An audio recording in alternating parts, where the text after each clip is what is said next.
This program is made possible through support from Circa 1875.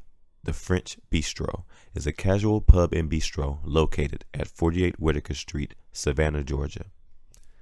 The Sentient Bean, brewing coffee and community since 2001, located at 13 East Park Avenue in Savannah, Georgia. And Starlandia Creative Supply, Savannah's only new and used art supply store, trading your old materials for new ones at Starlandia.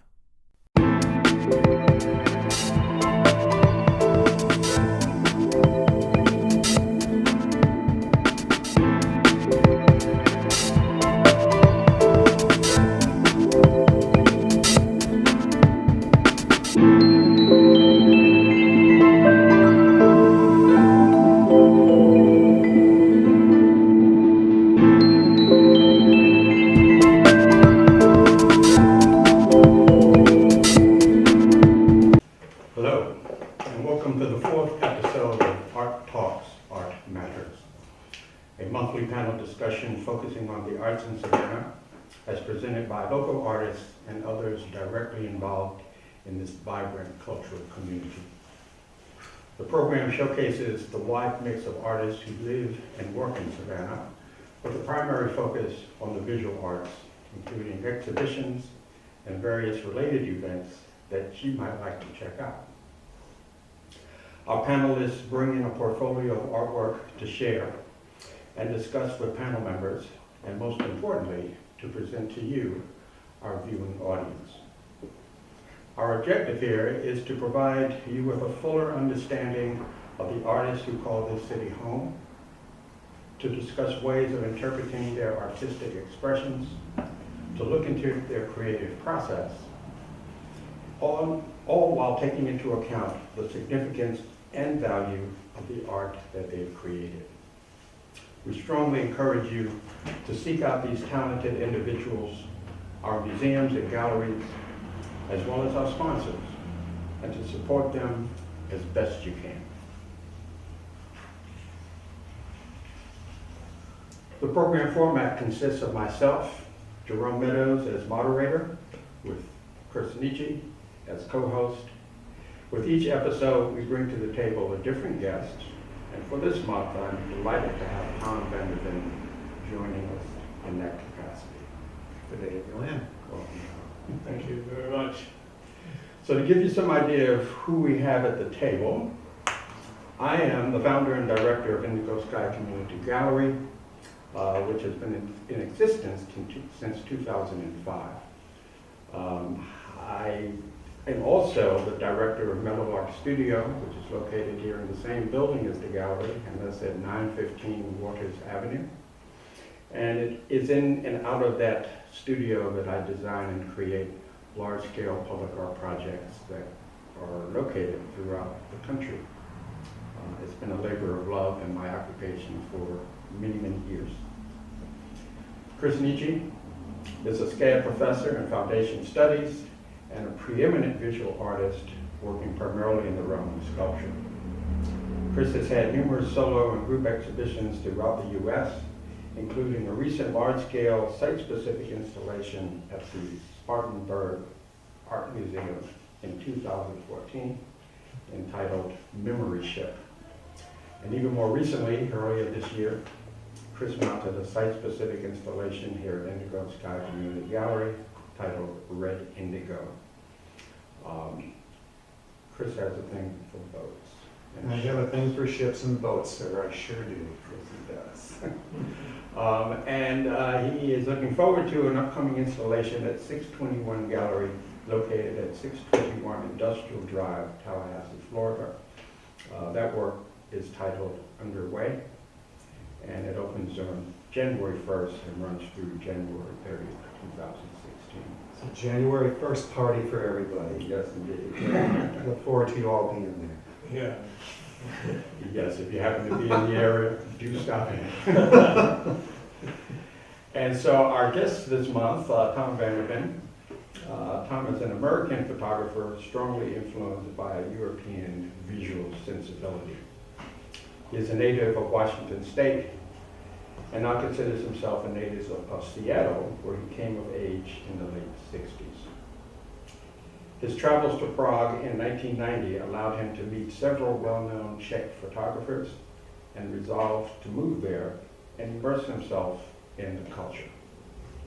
That move took place at the very end of 1999 and lasted over 3 years. His experience in personal photography began in 1972.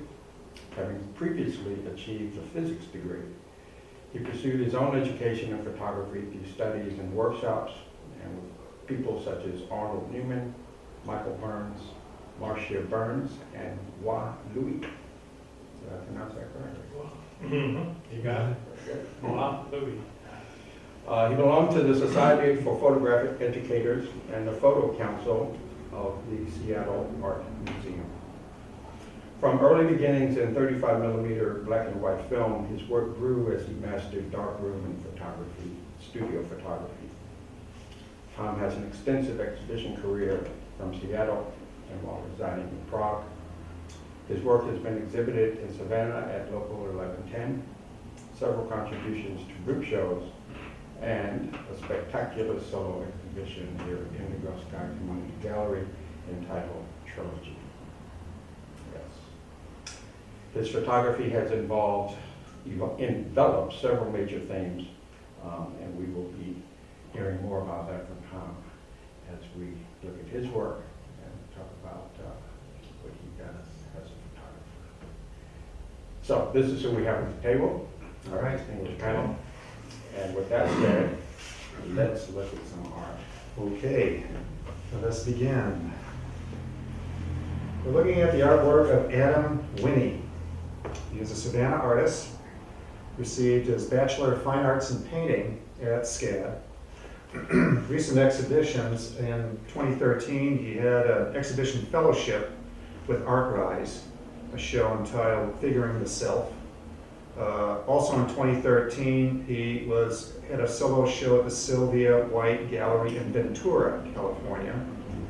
And before that, works on glass, Little Beast Gallery, which is a nonfiction gallery now here in Savannah.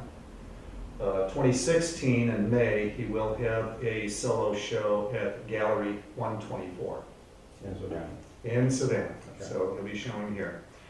So his work involves large-scale oil paintings as well as large-scale charcoal drawings.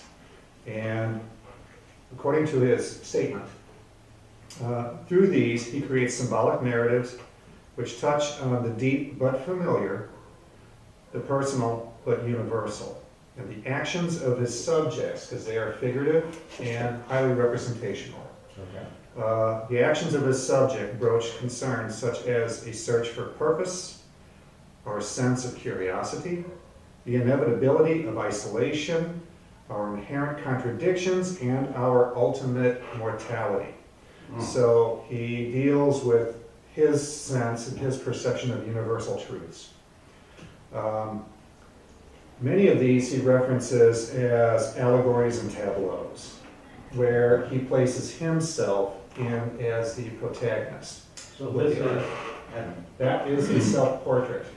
So this particular work, titled Pursuit of Meaning, oil on canvas, and in this work it is these really strange juxtaposed circumstances going on. I mean, an extremely large boulder, like right over the head of the artist. And so one could figure out what that is supposed to mean. He's either painting on or painting out a door. Notice how the boulder and him cast the same shadow. They combine to cast the same shadow. Tell me the title again. This is The Pursuit of Meaning. So, I mean, with a canvas that's somewhat turned away from us, something else where the door is allegorical, closed doors, open doors. I mean, it's something where he really allows open questions. So would this fall into the realm of surrealism? It really does, and the thing that really strikes me about that is that it seems to have a relationship to the artwork of Rene Magritte. Okay. the Belgian surrealist painter, who through his subject matters would juxtapose subjects in unusual contexts. Sometimes having really a lot of strangeness, sometimes madness surrounding these kinds of things. Always referencing almost like a dream state quality as far as like making real the unreal in that manner. Well, what's interesting, you mentioned the painting that's turned away from us. It's actually turned backwards on the easel. Mm-hmm. Um, So it's, but we're not allowed to see it. no, We are we're unable not to see it? at all. Sure. So it's like, three things going on within this little knowable space. And it just leaves one open to questions. It shows himself painting in a really diligent manner Yeah. in this. Oblivious to the boulder. Or, but also, or that might be like what is right over his head always.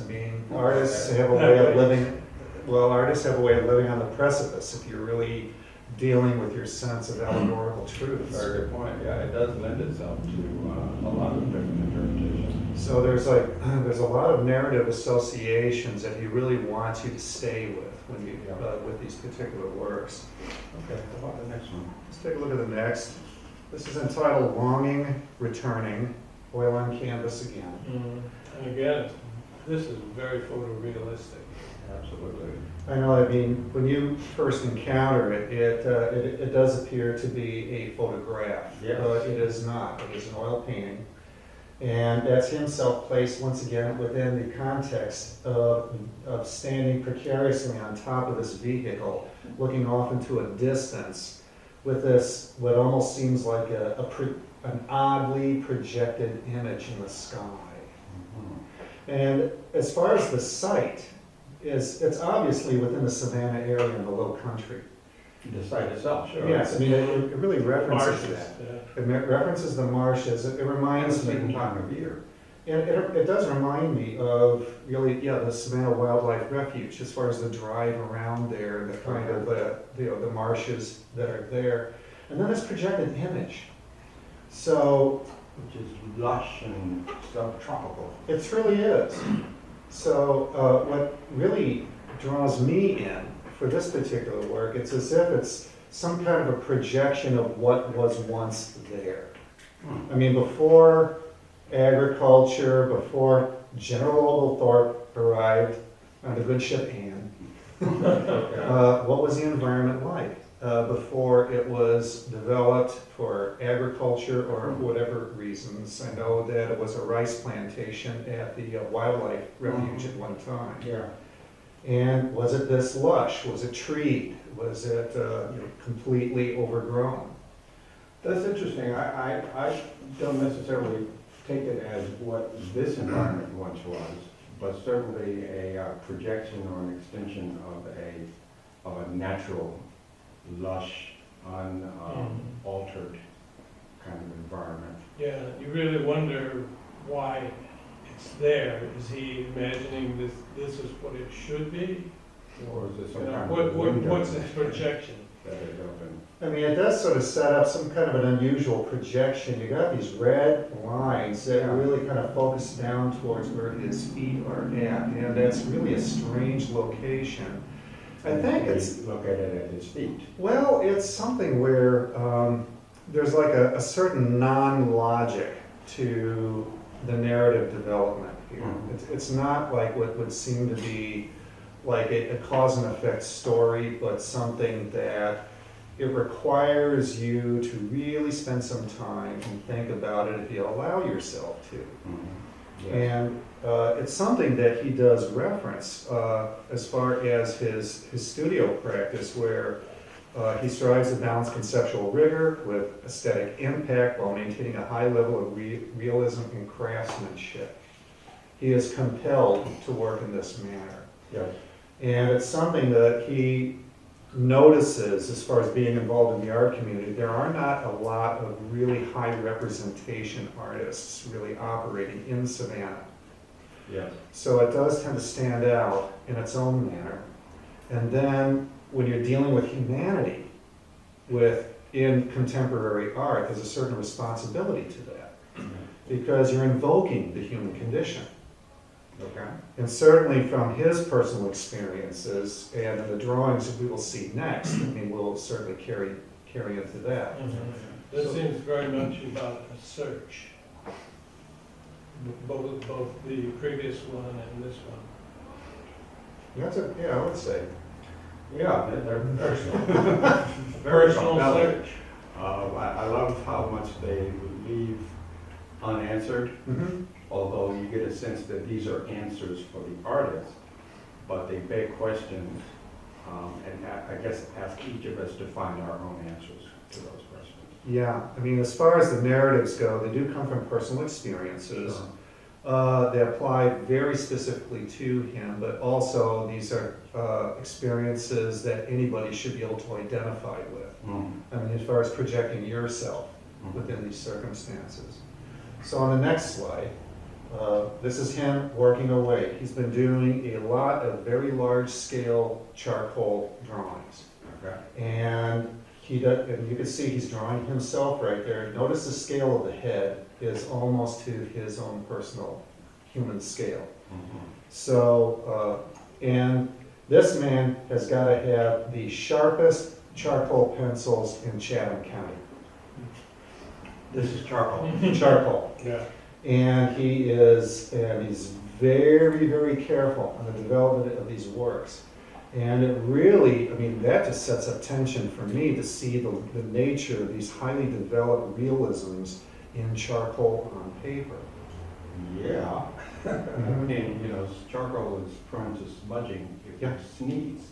So, Yeah. So it's quite phenomenal that he's got that mastery over that material. and these are on very large paper. Okay. So if we go to the next slide, so this is the work that he was working on. This is the completed work. It's entitled Separation, 96 inches wide by 52 and a half high. Now, here it's him, very, very detailed. And really, I mean, you can just get very close to this and you'll notice that there's a real photographic detailing that goes into the development of this work. Yes. But he's setting up aspects about the human condition. There's a detached arm.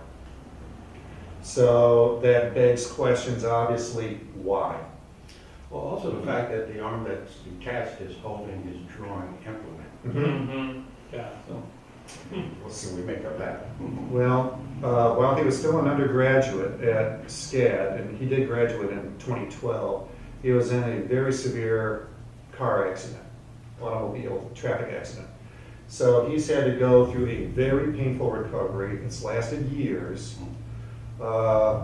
Issues about mobility, as well as having to deal with surgeries. Okay. So there's a lot that he has gone through. So once again, I mean, anybody's going to have some level of trauma that has happened to them. Sure. As well as dealing with aspects such as ultimate mortality. And when it comes to this, then we project upon like our thoughts on this particular work. So it's a detached arm, but the arm is still working. Now, do you have an idea whether this was done after the accident? Yes. Yeah, this drawing was done in 2013. Okay. So it was after the accident itself. And so it's a circumstance where you're going to notice this with all of the charcoal drawings we're going to be taking a look at, is that it's the figure interacting with something, but it is an uninvolved environment. The environment is not important. Space. Correct. Right. So we have no idea where he is. That's right. So it's an aesthetic impact with figure and on this white paper. And he really wants you to really pay close attention to that. Now that's in stark contrast, and I use the word intentionally, with the paintings. Yes, indeed. Where he's very much immersed in a very detailed environment. Very much so. So I feel that, I mean, between his painting and his drawings, I mean, they do go back and forth. Okay. Certainly as he's been working on this new show and new drawings, he did tell me there's more of an environment that gets involved with those particular works. But just so that our audience knows, those paintings were done prior to these drawings. Not all of them. Okay. They were done, the two paintings, the first one was 2012, the second one was 2013. So And they, this drawing is, 2013. So all of these range between 2011 through 2014, okay. you know, for these particular works. Okay. Yeah. This one has, it's entitled The Other Nothing, 96 inches tall, 52 and a half wide. I mean, that's the width of the roll of paper, I'm certain. So here, I mean, this crouched figure, grabbing the head in this manner, you could see that there is real strength in the hands. The tendons are standing out. It's like Michelangelo holding the stone, you know, Michelangelo's David holding the stone. So there's this real, almost like an agonizing tension that's going on. And then you add to that you know, not the whole body is there. right, yeah, I guess we should apologize to the audience that the scale of this is not at all fairly rendered in this format. As Chris said, the paper is 96 inches tall.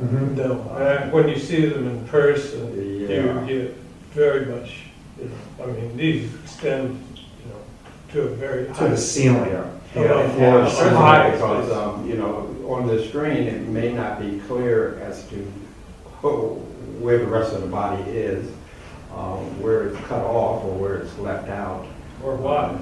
But that's intentional. That's the intention of the artist to be selective Yes, with respect to what part of the body he's looking. And this, again, this would be him. this is him. And I mean, is the body emerging or is the body being erased out? Right. So it really deals with what I feel is like, I mean, his own sense of being and placement. Oh, sure. Very So very, very personal. much. Yeah. And the high realism is just to really draw you in. I mean, it's something where he would want you to spend time and start to wonder Yeah. about what's going on here and how that is reflective of the viewer. I mean, contemporary art does draw more from the viewer as far as to actively engage the work. Yeah. Indeed. Okay, well, let's move it along. The Orator. Yeah. This is also 96 by 52 and a half. And so here you have you have Adam. Now, what is he doing here? I mean, is he singing? Is he orating, as the title may suggest? Is he screaming? He's gripping a volume very, very tightly, dressed in something that really is referencing almost a toga, Yeah, classical very. and standing very precariously on a stack of books. That's right, but that stack of books, you can actually read the titles. And, you know, there's some pretty heavy, you know, Weighty tomes in there. huh? weighty artwork in there, you know, and so this might be his pronouncement, but that's my objective reaction. And that's why, yeah, I would, you know, in terms of our audience, you need to find a way of looking at his work. Gallery 124 in May, you'll get a chance to see your work. Some there in terms of details that unfortunately Mhm. these images, as compelling as they are, that we're not capturing all of it. But let's go to the, Okay, next one here. there you go. The deer, for dear life. Okay, 180 inches by 52 and a half. So this figure is very much life scale. One thing that he has in his statement that I thought was really quite compelling too, he references, no attempt is made to propose beginnings or endings, no solutions are offered, and no utopia is alluded to. They operate at the precipice. I like that word. Okay. They operate at the precipice. Okay. So it's something where to see something like this, and this could be referencing anything from being in a dreams, like you could imagine being in your own dreams, and it's a little nightmarish, Sure. and hanging on for dear life. Yeah. The kind of craftsmanship of drawing here also, to me, references some of these figurative drawings by the artist Robert Longo, who in the 1980s did a whole series of these, like, the city people dressed up in nice clothing and kind of contorted in some kind of an emotional circumstance. Well, I guess also that situation is something that I think a lot of us can relate to. Well, too, in terms of you going think through life. of the scale of this and the height of this. Right, This so the would- drop is emphasized. So when you are looking at the work, you would be looking up at, Right. him hanging at the precipice. Right, he's looking down at whatever that space is, the space. Yeah, and he's dressed to the nines. Right on top of that. Yeah. So, wow, his work just lends itself so much to interpretation. Well, and that's what really, really drew me in to see the work, because it's pretty darn remarkable. It is. Well, I like work that is not resolved. Right, Leaves a little respect for the viewer. Right, No, exactly. I would agree. And then on top of that is his mastery of his process. Oh, yes. Was this the last one? No, we have one more. Okay. See, this one's reaching 120 inches by 52 and a half. So here, once again, balanced on the precipice. And just the idea of like this like broken ladder, and how this is like standing on that high rung, right? The rung you're not supposed to stand on this. And then like as far as the nature of what would be going through one's mind here, as far as like leaving something behind to reach for something forward, is that a saving situation? Like I mean, as I said before, in my mind, that ladder was connected at one point, and it seemed to be a standard ladder, and all of a sudden, the top half of it just started moving away from him. And so he found himself in this position, or you would find yourself in a position where you're afraid to go down because the ladder may tip. Yeah, or for me, it's an allegory where he's trying to bridge the gap to the next level. There you go. There's so many ways Continue of climbing. Well, and so it is quite open-ended. I mean, that's the poetics of this particular work. Yeah. Bravo. Yeah. Yeah. Well, bravo to Mr. Adam Winnie. That's a big. Exactly. Okay. Yes. Front and center. That you have by way of your own work. Okay. Well, okay, starting in here, the first couple pieces are from Prague, and this is one of my environmental portraits, and it's called ginkgo tree. And ginkgo are, very primitive leaf structures that are just like these splayed things, and she has a bunch of them just spread out in her hands. And then she's surrounded by them. And she's surrounded by them. And moreover, there's something going off, on the side in the distance to the left. Yeah, That of course. unexplained. Okay. It's not. I don't know what was there when I took the picture. I was focusing on that, and so So that was the darkroom discovery. that was after the fact. Yes. Well, it's like it's kind of gently introspective.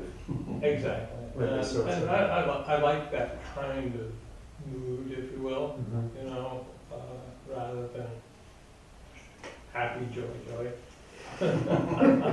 You artist. Yeah, I So I know. said, "Go see the next one." No, I got that boulder hanging over my head. And this one is surrealism, and, which is very much alive in Czech Republic.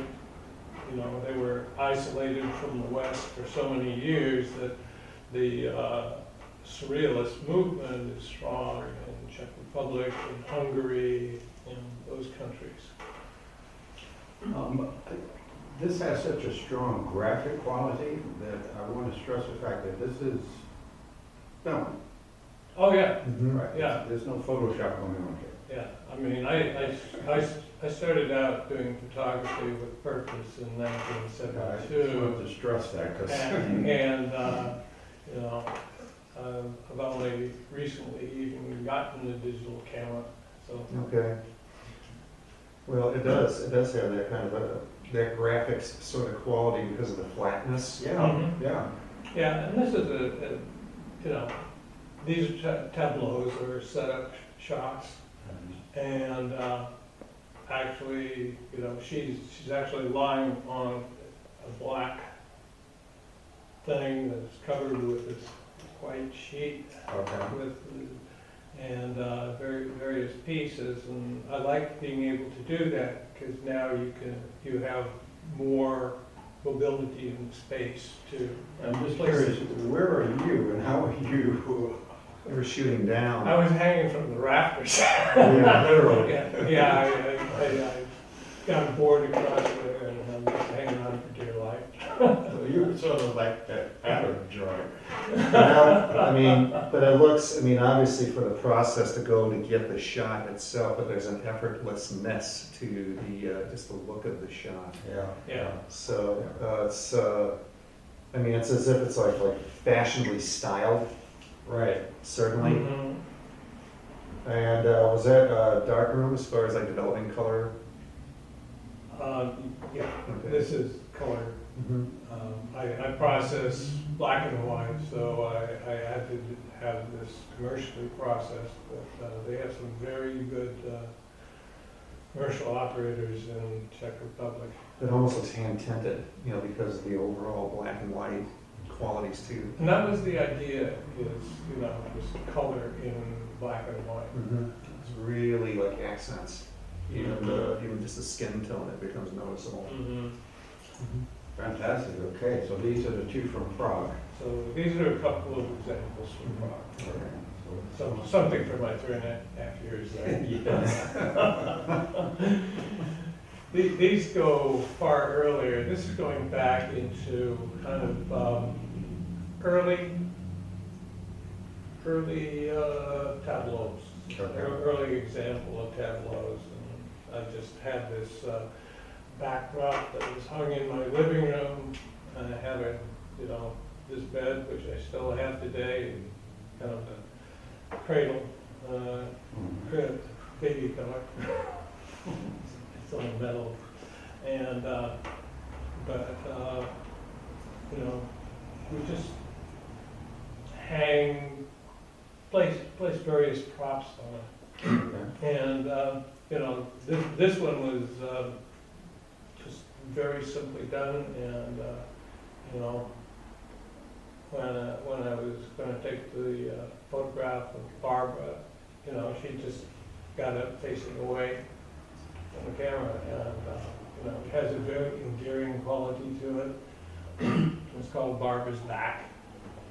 Very I get simple. the real sense that she's cradled in something. Yeah, it does have a feeling like there's something out of sight. Once again, very intimate.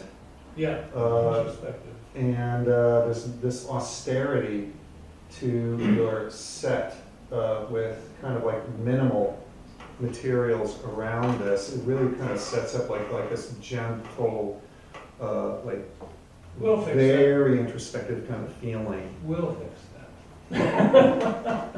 Okay, well, let's move it along. Yeah, there you go. Here we are, self-portrait. That is you, sitting here looking downward. Mhm. It's called Mickey's Dream, and this was kind of a collaborative effort between my subjects, who brought all these Mickey Mouse props and decorated the set. So, in a sense, I'm kind of a victim of it. Okay. And then they invited you to come and join in, or you put yourself there? Oh, it's the sort of thing where, we do some shots with each other, at some point, I got myself in there. But this, you can see the top of the back draping. Mhm. You can see the various elements, and those were, for a long time, pretty static, so it was a tableau that was, we could minimally change. Mm-hmm. Okay. Okay. Well, it's decidedly richer, certainly with like how you populate it, but also ganging people up. Oh, I mean, there's like this real symmetry, like this real centered quality to that. yeah, very And, attractive. Yeah, I mean, this Composition. kind of detached, I kind of get a detached feelings from like the people that are around it, except for you in the center. Nobody is engaging the camera. Yeah. Or with each other for that matter. Yeah. But, yeah, let's go to the next one. Okay. And the title of this? What was the title of this one? Anyway, it's gone through a few titles. Okay. But it's got a very oriental feel, but it's kind of ghastly, and she's opening her eye, just very widely. It's very unnatural, and not as even if she's opening it up to look, but just kind of looking out, beyond, So it's forcing a view, but there's like with this, yeah, I mean, it does have like this kind of exotic quality between the drapery, the kind of kimono that she's wearing, as well as, the pillars that you have surrounding, bringing in, of course, like what is on the outskirts of your little set. That's right. And that You mean to the right of the image? To the right of the to the right image. and to the left, and this is exactly, even when reality impinges on the photograph. Mhm. I like that. I embrace it. Yeah, I mean, it says to me, it signifies the, sort of the, for lack of a better word, the magic of visioning. When we're creating something, no matter what time frame or culture it might reference, it's still being done in the reality of where we are. Well, and the And other so just thing, showing that reality. the other thing too is in advertising reality, they would trim away any vestige of reality, Right, and we don't want to do this. right. We want to engage this in a situation. Okay, well, let's see what the next situation is. Okay. And so going, the segue from that last one to this one, so I was going to color, is that, what we have here is a purpose-built, arranged set. And this is called Study in Red. And I have some very valuable fabrics that I borrowed from a friend to set this whole thing up. And there are cupids on she has wrapped around her. The Madra mill you see on the bottom, it looks backwards when you look at it. That's the way that was always trimmed off. So we're looking at it properly. There's like a lot of angular composition to this. And when you've seen this before, like referencing it almost has collage. Yeah, it feel. comes across as being very flat, as a collage might be. That represents. I like the, I'm really struck by the gray border with all of that color. Mhm. Mhm. It really sets it Containing all off, that, doesn't it? The intensity of that color. I mean, it's something like what Matisse would do with some of his paintings, where he had really rich pattern fabric around subject matters, and which would create a flattening sort of an effect. Yeah. So, yeah, it does kind of reference that. It's like, to me, it does have like a compositional study kind of feel Mhm. to that. Which it is. Yeah. Right. So that's it. There's a brief introduction. Fantastic. to, So, yeah, everybody go find Tom, because he's got a whole lot more work to do. And of course, the thing about these two is that these are large scale. Yes, yes. What was the sizes? Oh, 7, well, let's see, I've gone up to 2 by 3 feet. Okay. And the work that was shown at local Okay. were those images, which Okay. I had printed up in Czech Republic. Okay. Okay, all right, now. Okay, now, I'm going to introduce Emily Earl. Okay. Okay, Emily Earl is a photographer based here in Savannah. She got her BFA from SCAD in 2007, but she's been photographing since she was 4 and has been in love with photography ever since. These are from her ongoing work, late night Polaroids. Now, those of us, the series. this is a series, and what she's got, she's got an old Polaroid camera, which we of course remember. Sure. You know, That aren't being produced any longer. nor is the film. Yeah. And which is kind of the problem. She's looking all over everywhere to find it. Mhm. So anybody who knows out there? But, you know, it's the old Bellows camera, Mhm. and it has a very unique look, you know. So it allows her to, you know, engage both strangers and friends, you know, in kind of a unique situation. You know, Yeah. it's not like you're pulling out your iPhone or your Right, or absolutely. your Nikon D50.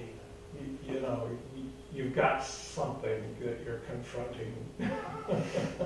Very interesting. You know, So all of these are taken with that camera. that's right. Okay. And these are the ones where, you know, you pull it out, you peel off the back, and then you have to put the goop on it to make it stay. I don't know if everybody remembers all of that, but I do. Wow. Well, it's pretty So, amazing. and then the works are scanned. And so, you know, the images are, you know, of a larger size. Okay. You know, and she does a beautiful job of, you know, conditioning, you know, getting the, Kind of photoshopping some, just to refine the imagery. yeah, exactly. So she's combining that old school process of the With- Polaroid. Yeah, Emulsion. with, you know, kind of the modern Right, interesting. tools that are available to give them a little more reality, you Okay. know, for visual reality, because otherwise you'd be looking at an image like that.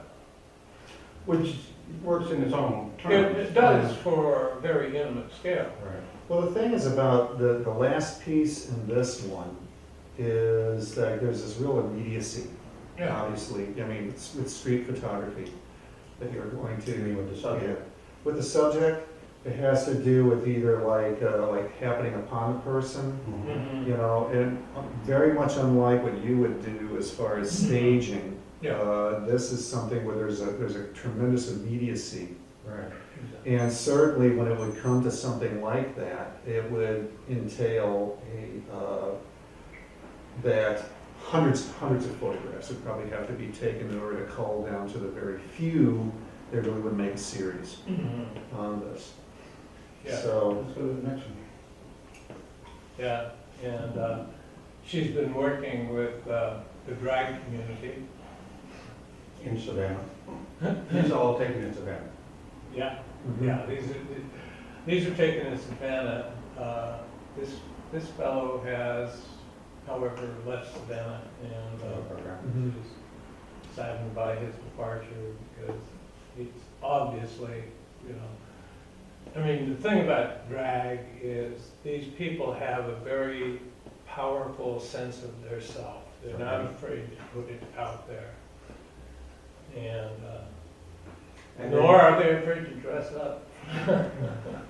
And I mean, she has it, based on the way the subject appears, she has a very working, comfortable relationship with her subject. Yeah. There's nothing about these portraits where the person is trying to get away or doesn't want to be photographed. It's not opportunistic, Right, Yeah. right, which is, you know. which is part of, a big part of a lot of street photography. Mhm. Yeah, and the thing too is just and then because of the immediacy of it, the street photography, there is just the kind of attitude, everything then becomes really like focused at the moment. And I mean, with this turned head, like looking like coyly over the shoulder and then posing in this manner. I mean, it sets up like a real personality drama. Mhm. You know, that seems to be in keeping also with the, you know, with what the dresser is wearing. All right, Mhm. all right, that's good. Okay. And this is A little more involved. another. It's a little bit more involved. Right, and do you have the titles? Oh, I don't. Okay, Okay. all right, well, we'll have to fill in afterwards. But Toyota something. Well, with this, I mean, just with the empty stool, so if like waiting for somebody, Mhm. somebody has left, is that longing on Mm-hmm. the person's face? And there's this dramatic diagonal to the There photograph is. as well. So, yeah. Leading up to that tremendous headpiece. Almost suggesting that, yeah, there was an occupant on the other stool that left, and maybe this person is like deciding should they stay or should they go as well. Again, just, you know, the beauty of these, of all of the works we've been looking at so far is how much they lend themselves to interpretation. Mhm. The stories Yeah, that. you know, and this, and as you say, you know, it kind of implies, you know, space in between Yes. realities. Mhm. All right, next one. And this one is called God of Light. Yeah. That's a question or? That's a question mark. And, you know, Well, there's a richness to it. I mean, there's I don't know, an inebriated blankness to the face. But there's like this really nice value richness, you know, from the whites to the grays to the blacks. The image, the characterization of the image. Oh, yeah. yeah, And then that arm of somebody going upstairs. yeah, and then to the right, you have this kind of rectangular construct. Yeah, Yeah. very nice. Yeah, Oh, yeah. you know, I mean, when, in my work, you know, I'm always very aware of the confrontation between the subject and the background. Mhm. I try to give them equal weight. And I see a lot of that in this piece particularly. Well, it's not so much the background, I think, an equal weight with that. It seems to be it's more immediacy between photographer and photograph. You know, Well- I guess because of the flash, yeah, Mhm. and how there's that drop off like around the work, particularly in this one. With the last one, I figured, yeah, I would say, yeah, I sort of see that going on. But once again, we all interpret differently. Yes, yes. You know, and again, here we go, Day of the Dead. This is like folding into the fabric of the environment. It's almost as if she's emerging from the environment. Mhm. Very much a part of it. Yeah, Yeah, oh, yeah. yeah. Very much a part of that environment. And this is, I mean, I'm assuming here that this is all unlike your tableaus, this is all found situation. These are, yeah, I mean, she This is all goes, circumstances. she's a late night person, she's out there, she's working, you So know. she finds these environments, You know. and they just happen to work where she sees them as Mhm. working. Yeah, and, You know, that takes really great skill to really recognize and know this also. I mean, as far as in the moment Yeah, for that in order to create a suite of works. yeah.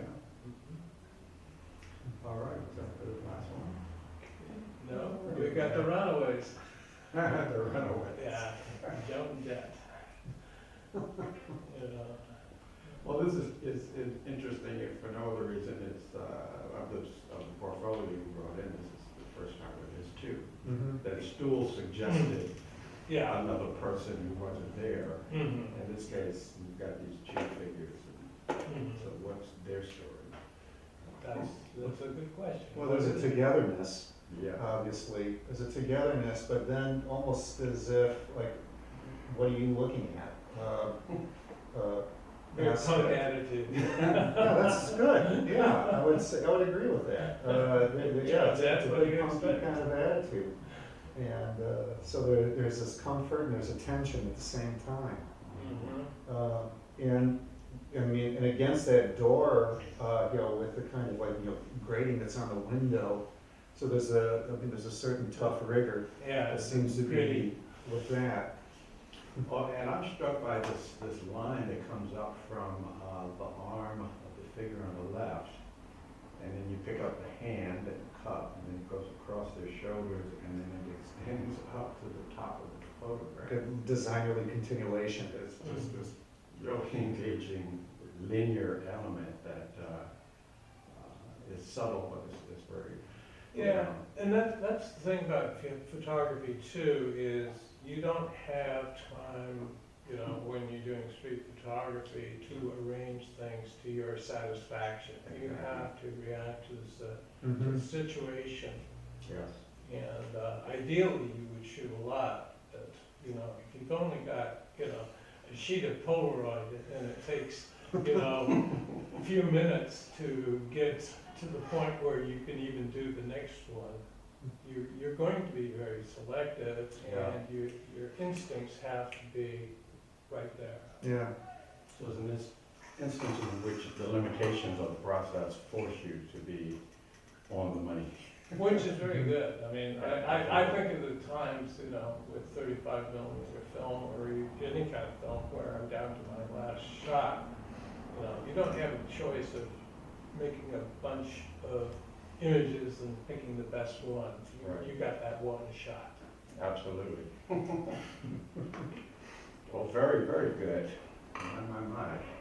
So I guess I can relate to Mr. Winnie. Yeah. I think you can. Yeah, we I do. think Ms. Emily can too, I think, in her own right. Mhm. Okay, so I guess it's my turn, and since there's, for at least for the time being, there's no new shows opening at Indigo Sky Community Gallery, I wanted to take an opportunity to showcase a probably very little-known sculptor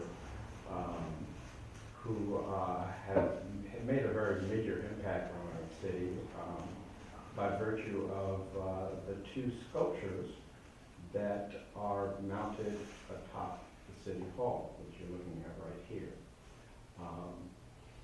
And his name was CW Winstedt, Winsted.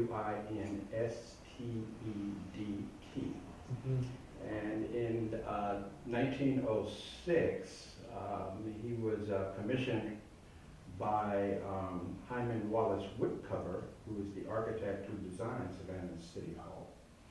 And there was a search committee, and that committee basically charged the architect, Mr. Whitcover, with finding an artist and commissioning these two sculptures. I haven't been able to find very much on this sculptor, although he was a Savannah-based artist.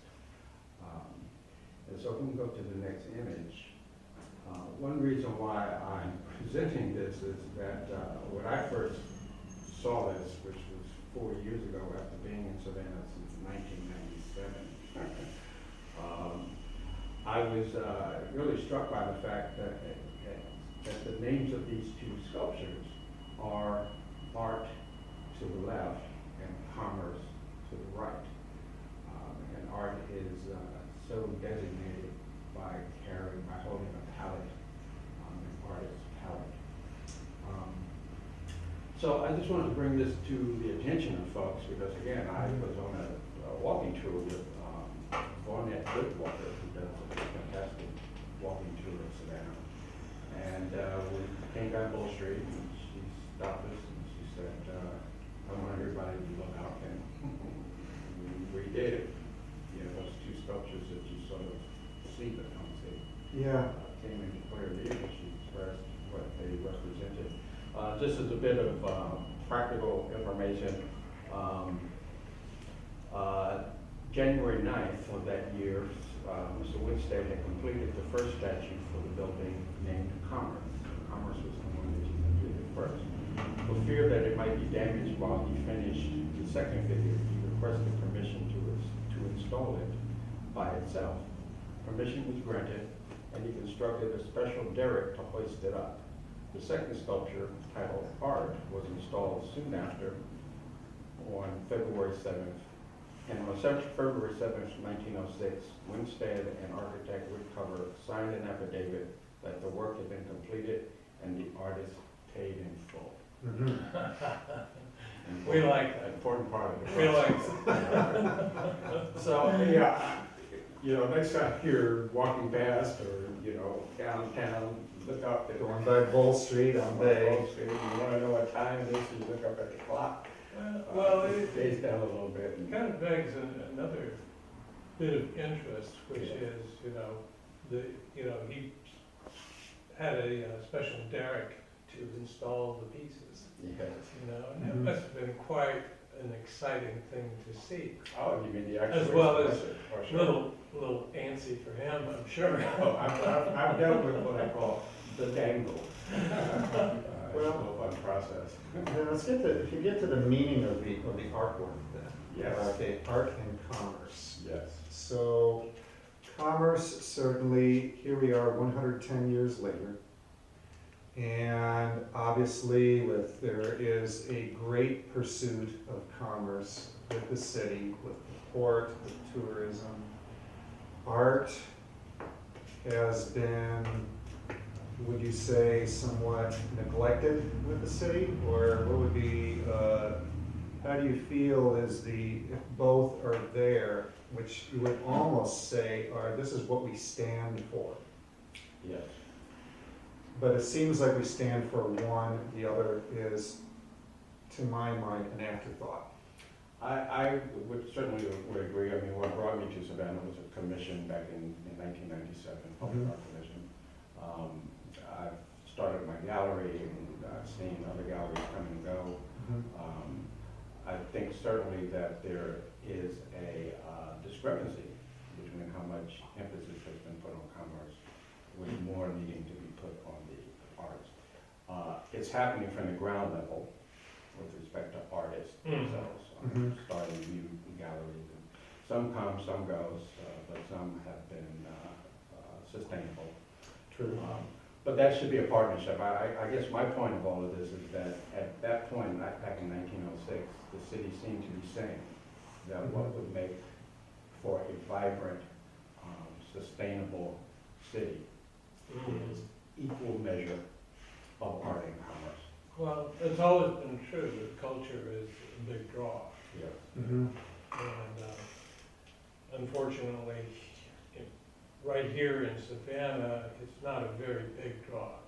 Because tourism kind of overwhelms that, Yeah. and obviously commerce is very strong here. Yeah. But we also have an art college here.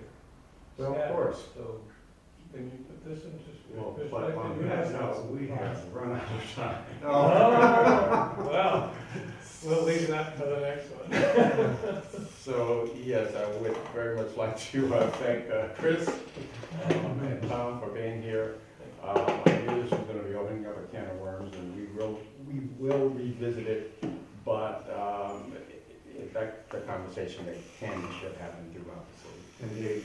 So, see you next month. Take care.